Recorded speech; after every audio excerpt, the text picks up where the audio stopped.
సమగ్ర పోలియో రహిత సమాజాన్ని నిర్మించేందుకు ప్రతి ఒక్కరూ సహకరించాలని జిల్లా కలెక్టర్ ఎస్ రామసుందర్ రెడ్డి పిలుపునిచ్చారు.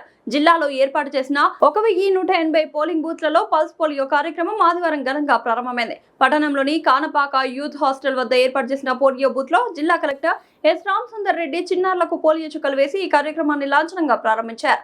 ఈ సందర్భంగా కలెక్టర్ మాట్లాడుతూ పోలియో రహిత సమాజ నిర్మాణం కోసం ప్రతి ఒక్కరు సహకరించాలని, 5 ఏళ్లలోపు పిల్లలందరికీ తప్పనిసరిగా పోలియో చుక్కలు వేయించడానికి సమీపంలోని కేంద్రాలను సందర్శించాలని పిలుపునిచ్చారు. పిల్లలందరికీ పోలియో చుక్కలు వేయించడం మన బాధ్యత అని ఆయన గుర్తు చేశారు.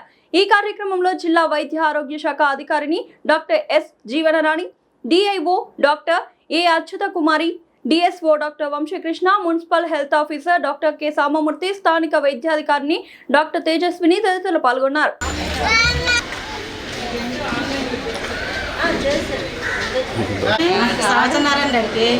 అదే 4 నెలలు వచ్చింది.